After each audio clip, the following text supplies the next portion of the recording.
type of loss that you have, no matter what it is, the natural reaction to that is grieving. Transitions have to happen, and it's healthy because it's part of your growth. And I don't care what age you are, it's a part of your growth, your human development, your personal development. Yeah. We don't want to feel that part, and that's what it is. We don't want to feel. You don't want to deal. You have always been in survival mode, and all you're used to is a place of survival. You make yourself comfortable in order to survive. Yeah, I think that's who I am, and I'm nothing without that. That's not true. It's another you that you didn't know that you had inside of you. Make you feel lucky. Make you feel lucky, lucky. Make you wanna love me, baby,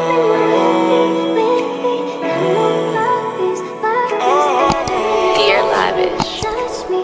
Hey everybody, my name is Myaceleste, and welcome to my YouTube channel. As you guys can see, I have my beautiful mommy with me. She's gonna be joining us in this conversation. If you guys didn't know, my mom is a nurse for over 20 years, but she is also a life coach.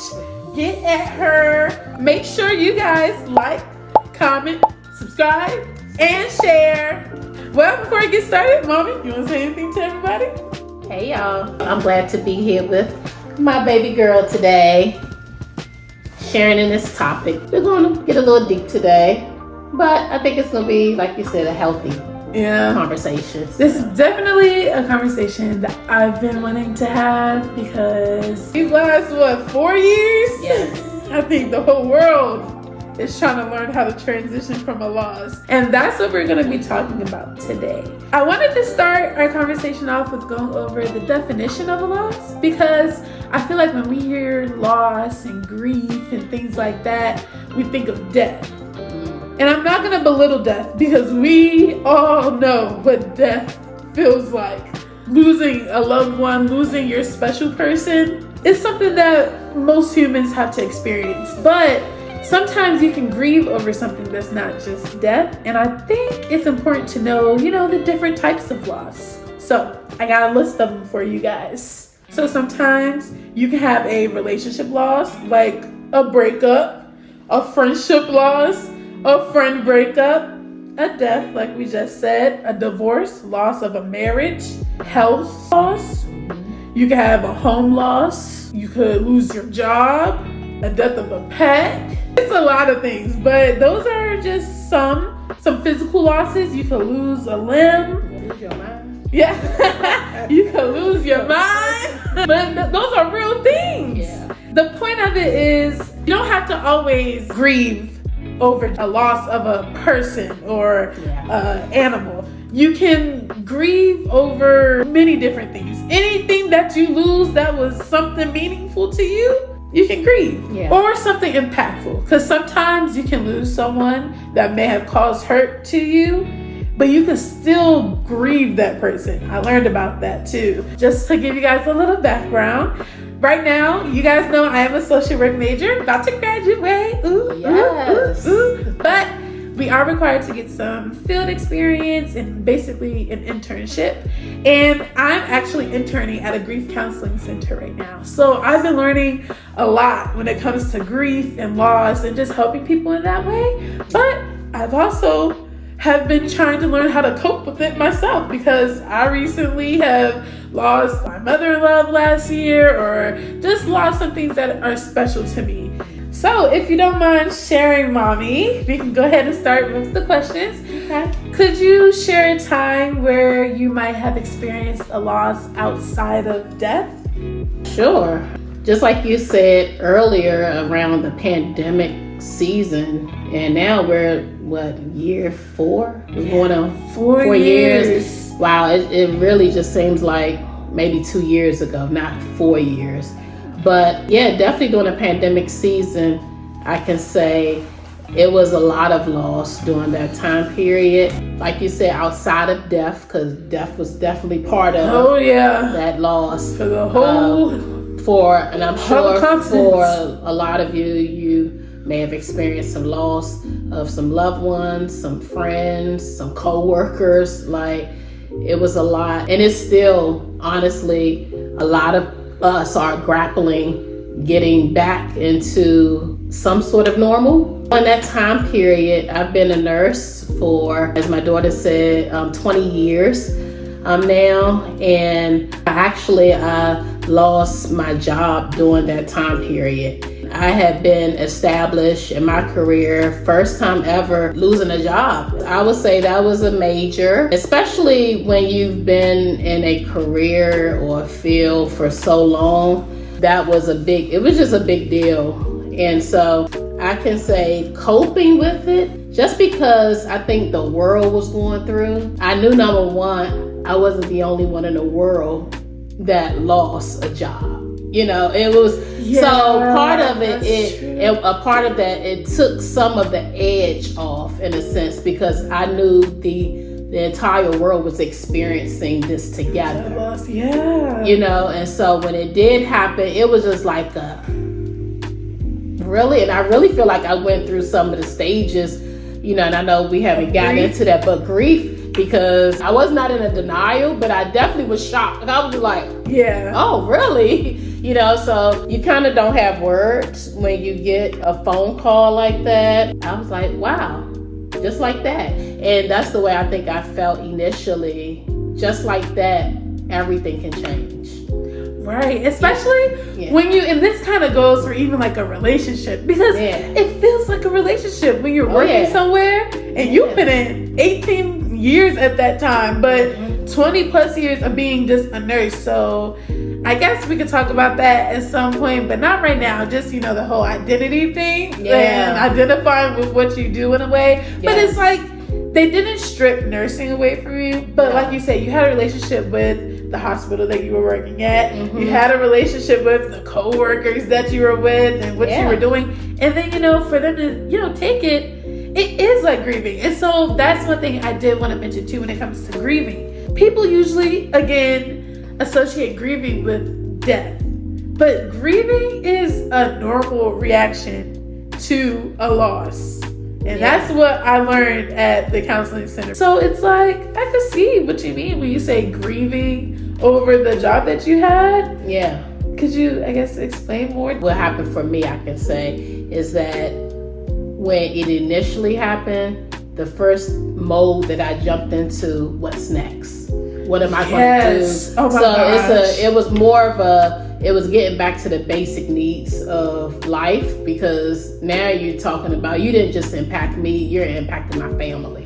Right. And so it's like, I'm just not me, myself. I have a family. I have responsibilities. I have responsibilities. I got other things happening. And so with that, I'm like, okay, basic needs, can we eat? Can we live? Like, you get to survival mode in a sense. Is there anything that was a positive out of losing your job during that time? Yeah, I did find some peace in the midst of the loss. Okay. And so, I really felt some peace, because when I really sat back and thought about it, because I'm a very introspective type of person, and I was like, I've really served my time there. I've served my time in what I was doing at that specific place for 18 years. That's a long time. That is.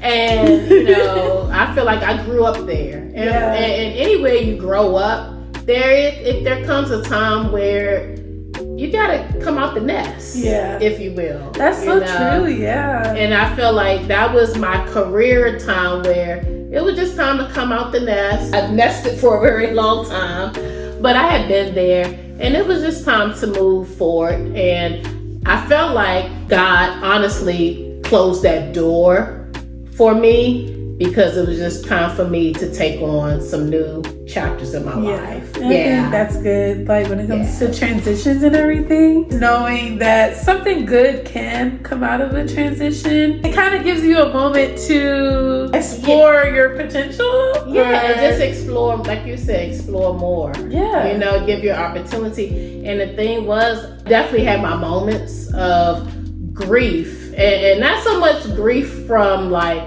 oh, I'm never going to be able to do something else again. It was more so grieving that part of my identity too. Yeah. You know, so that is a big one. That's a big one because like a lot of your identity comes in what you do, especially when you're passionate. And then people pour into you and build you into this, and then for it to be taken away, I can see that. Yeah. So it got to a place where it's like, this is the way people identify me, and like you said, it don't take away from you being a nurse. Like, right. Because you still have your license, still got that degree. It just in a way more bruises your ego.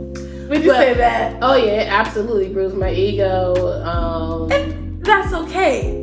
I think one thing I want to take away from this entire conversation that we're going to have today is understanding that grieving or the emotions that you're feeling from a transition is normal. Yes. And I think people question, like, why am I feeling this way? Like, please feel it. It's good to go through that entire process because it's real. And don't belittle what the loss was. A loss is a loss. That's another thing. You may find yourself, especially after a job loss, really trying to move to the next thing. Yeah.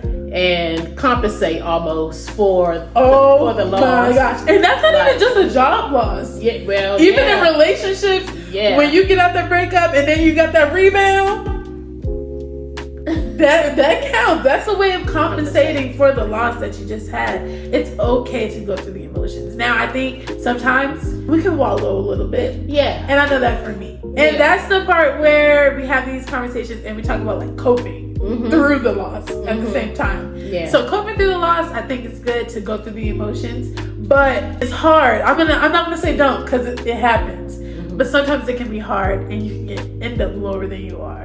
So if depression is one of the effects that you end up going through, it's the overwhelming feeling of sadness. You know that your thoughts can just go crazy and you can go lower and lower and lower to the point sometimes people end up making other types of decisions that can end, on the other side of things. But that's when I think coping strategies come into place and coping mechanisms come into place. So how would you say that you cope through your loss? For me, so I'm an external processor, meaning talking about it helps me. Okay. Yeah, talking about it versus holding everything in and trying to be strong. I was a little angry. Okay, yeah. Because of some certain things. There's different things that happen. And that's normal. And I had questions. Sometimes you don't feel like you got the complete closure, for situations. So coping for me was starting something new. Something for the good. Let's take this and use it as fuel for my passion, or something else that I'm passionate about. Yes, I'm passionate about nursing, but I'm also passionate about other things because what happens in a loss, it's a death of you in a sense. Yeah. It's a like that comes to an end of you, and now this is a new beginning. So who's the emerging? Yeah, who is this person in this situation? That's actually a good way to look at it. Figuring out who am I now? Now that I am without this person, this thing that affected me or played a significant role in my life, trying to figure out who is this person now and what do I do with them. Okay, so I'm gonna get into a question. I know we're talking about a bunch of things right now, but one question I did want to make sure I asked because I want to know you guys' perspective, but also your perspective. How has your perspective on life, relationships, or personal goals evolved as a result of your experience with loss and transition? That's a loaded question. That is a loaded. It said life, relationship, personal. So one thing specifically that just came to my mind was sometimes in the midst of loss and now evolving out of that loss, you can make it. You can survive it. In the moment, you may feel like, oh my gosh, my life will never be the same. You can make it, and sometimes you come out a little better than what you started. Yeah. And I'm talking about specifically maybe from a job. I'm not talking about, losing a loved one or anything of that nature. But you may see like, Wow, because sometimes we are so attached to something. Let's talk a little bit about attachment. Sometimes we're so attached to something that we don't think that we can live without something, if that makes sense. And I know you may think, well, I would never attach myself to a job. It might not be that job, but once again, that identity or a salary that you were making or that consistent flow of income that you were once having. And so when you attach yourself, I think, to anything a little bit too much or become so dependent on that, and then the rug is snatched from underneath of you, that's why you do have suicide. Yes. That's why you do. Yes, I was about to say. People, losing their mind and going into all sorts of things because they don't think that's who I am and I'm nothing without that. That's not true.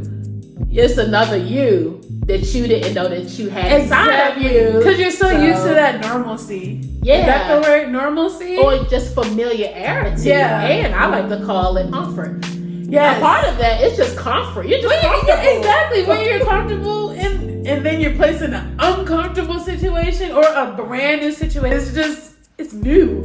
And sometimes and new doesn't always mean it's exciting. Yeah. New just means that, oh man, it feels like I've gone this far. Now I gotta start all the way over. Again. Like I'm the new kid on the block, if you will. Like nobody lets me the new kid on the block. But if you've been in school for 12 years, it's time to graduate. And now you gotta start new again. Now you're the freshman again. Yeah. You're the new kid on the block. Just something I feel like this is a human experience, and I don't think people get that. And I think some people, if you guys are like me, not used to change, I don't like change. I don't like the unknown. I think that there's something called the fear of the unknown. But like you said, it's inevitable. It has to happen. Transitions have to happen, and it's healthy because it's part of your growth. And I don't care what age you are, it's a part of your growth, your human development, your personal development. Yeah.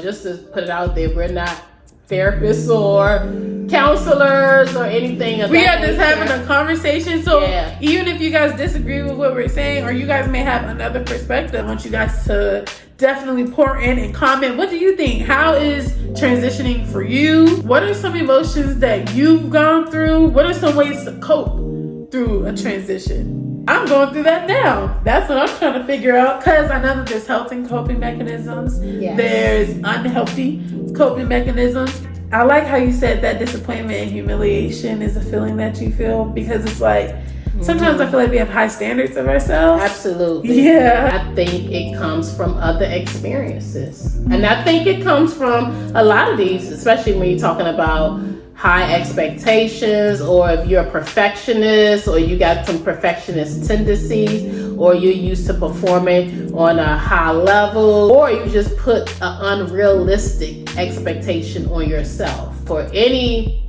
loss or anything that takes place, let's just say career-wise, then that may come across as you're not good enough. Oh, and then you start questioning, wow, am I good enough? It is a knock on your confidence too, to a certain point. It can knock your confidence dependent, and that's on the lower end. That's when that's that initial blow that we talked about. So that ego. That ego. So it hits your confidence, and you're like, man, now I gotta get out here and prove myself some more. I just honestly think, Maya, at times I think we wanna hurry things along. And I don't know what that is. I don't know what that is either. Yeah, we just want to hurry. We don't want to feel that part, and that's what it is. We don't want to feel. We don't want to deal. Yeah, and I see, and I don't mind. I'll cry. I'll cry. Like I'll let the tears flow. Big Virgo. Like some external processor, so I'll start talking about it, and next thing you know, I'm like. Yes. And that's really funny because I'm the face. Right. And you'll try to hold it. Oh my gosh, I'm literally and like. You about to burst. Literally, I'm going to say this water bottle. I will hold it inside until it's too much. And then I go. Now, from your perspective, how did you see me cope? How did you see me go through it, or from your end? That's a good question. But there's something that you also said that I wanted to touch on. Okay. Before I lose my train of thought. It was something that you said about expectations that you might put on yourself. And I do think sometimes it is about what's on yourself. But another perspective, in my opinion, can also be like your family. You said some stuff can be from the past too. Absolutely. And experience that you have. So not even sometimes experience, but even the way you were brought up. Oh yeah, absolutely. And I think a lot of people go through this. Like sometimes they be expectations set by other people. Yes. And they put it on you. Yes. And now that disappointment comes. And so I guess the point is, it's not that you can definitely have it on yourself, especially if you end up internalizing their expectations that's on you. Yeah. It can end up becoming as if it's yours. But then you have to think back to yourself like, okay, am I living my life for them or am I living my life for me? Yeah. And I think that's important to realize as well. Sometimes you can have other expectations and that's why you feel the disappointment and the humiliation. And I just wanted to piggyback on that. But to answer your question that you just said on how you coped, I think you actually handled it well. Transparency is definitely welcome in this house, which is one thing I love. My parents are both very transparent about like what's going on. They're not going to put up this stone face and act like everything's okay either. It's just like, you know, but at the end of it, it's like, but we got this and we're going to get through this. Another big thing I would say, not to get religious or anything, but in our household, you know, we do believe in God. And I think you guys delve into what was best for you guys. And for you guys, when you're going through something, prayer is the next thing. And that's what you guys did. Yeah. I think one thing we could also bring up, having that, you said a safe space, that emotional toolkit. Something like that. Basically, when you know you're about to double back into those emotions, or you feel yourself getting down again, it's good to have that emotional toolkit. What are some things that bring you comfort? What are some things that help you in the moment that when you're feeling down again? Yeah. Who's a person that you could call? Who's a person you can call? Yeah. It's like you're kind of creating that emergency kit, if anything, in case. Yeah, the emotional breakdown.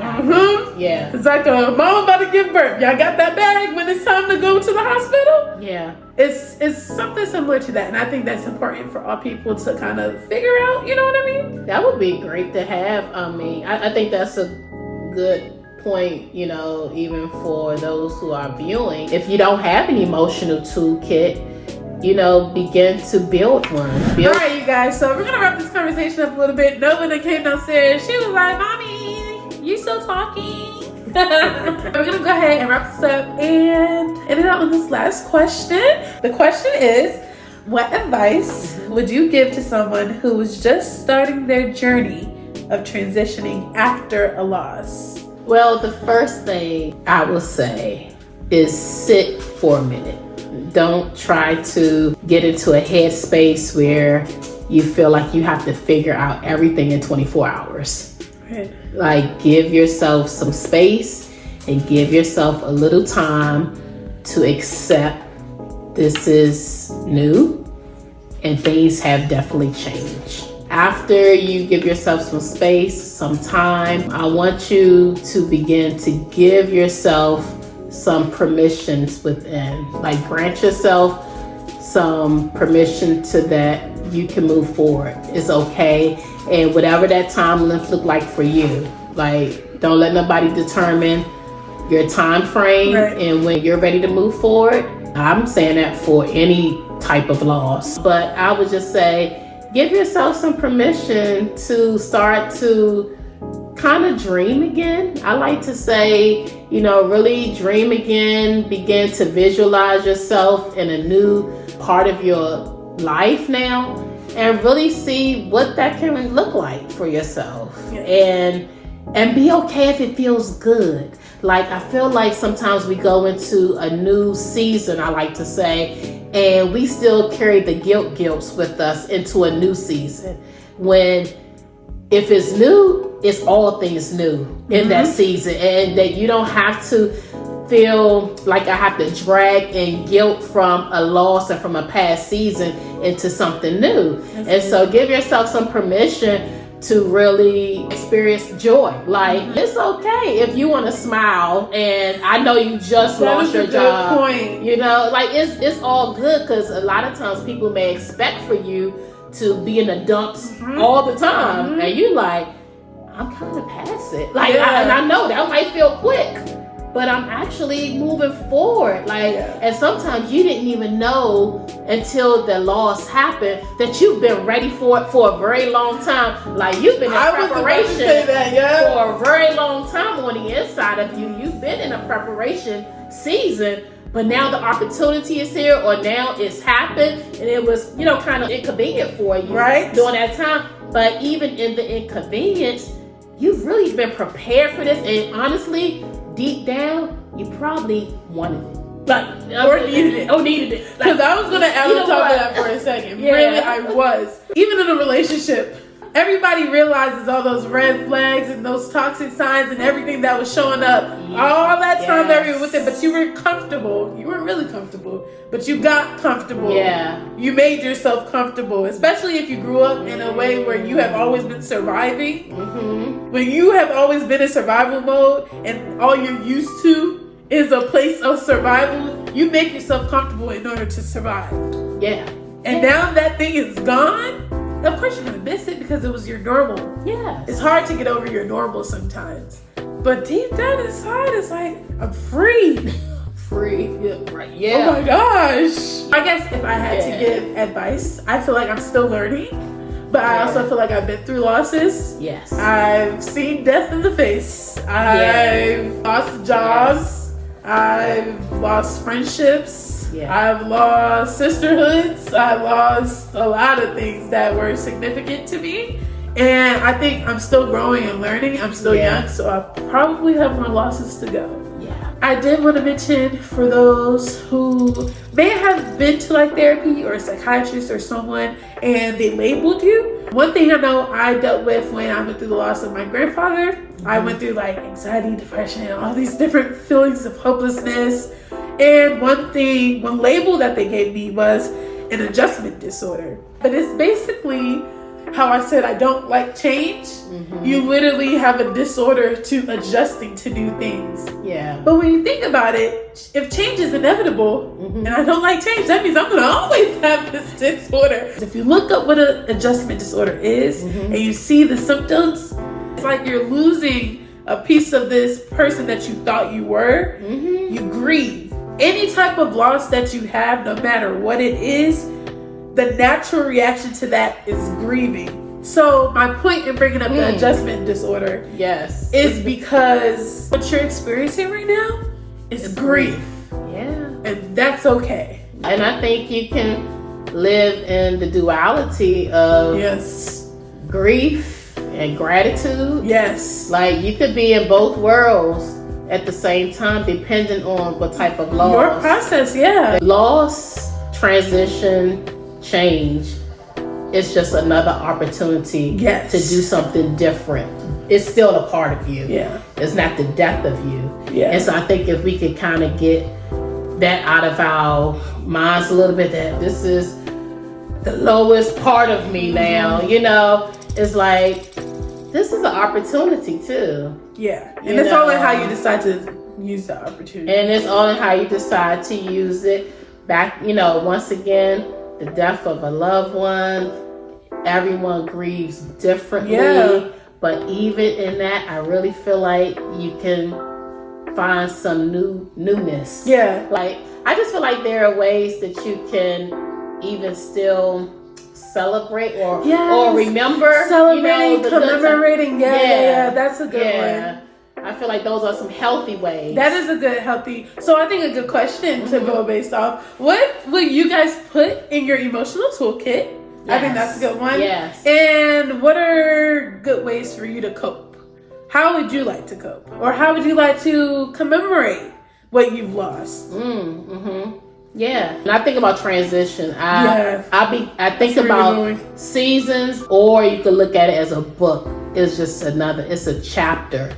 The beauty of it is the pages are still open. And you get an opportunity to kind of write out what that next chapter is going to look like. You know, and if you don't want it to look like it did previously, then write something new. You are the author of your own story. Yeah, and I'm gonna say this because yes, I love the Lord. So He is the author. I'm gonna say allow God to write. Begin to partner with Him to write in that story to know that you don't have to do it alone.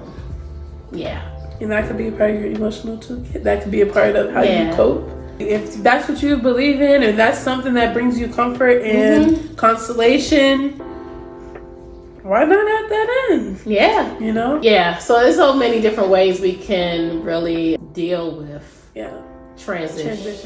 This is such a great conversation. Oh, I can go on for days. I know. It's so much we can talk about. Like, oh my gosh, guys, Yeah. please join this conversation. I would love to hear you guys' input on it. Thank you guys for joining us. Comment down below what else you guys think Mommy should be a part of. We love having you in conversations. Guys. Thanks for having me. Yes, of course. Y'all gonna see a lot more of Mommy. I love talking to my mom. As Instagram knows her, Coach Akira. She is a life coach. I'm gonna put her information down in there. My mom is official. Ooh, okay. Her website, her Instagram, her TikTok. And can I just say some things about you? Oh my goodness. Go ahead. I'm a Sagittarius, guys. I love to hear things about me. I'll just say continue to support this human being right here. She is, oh my gosh, the biggest heart and the biggest personality. I get it from her. And she's such a joy to be around. So support this channel. She is doing a great work, and she's going to be bringing some really good stuff for you guys for your life. I told y'all I'm your favorite regular girl, everyday living. Regular in the sense of everyday. I'm gonna keep it real with you guys. She challenges me. Yeah, okay? I was gonna say, like, she challenges me, even as a mom. She challenges me, and so I know she get that from somewhere.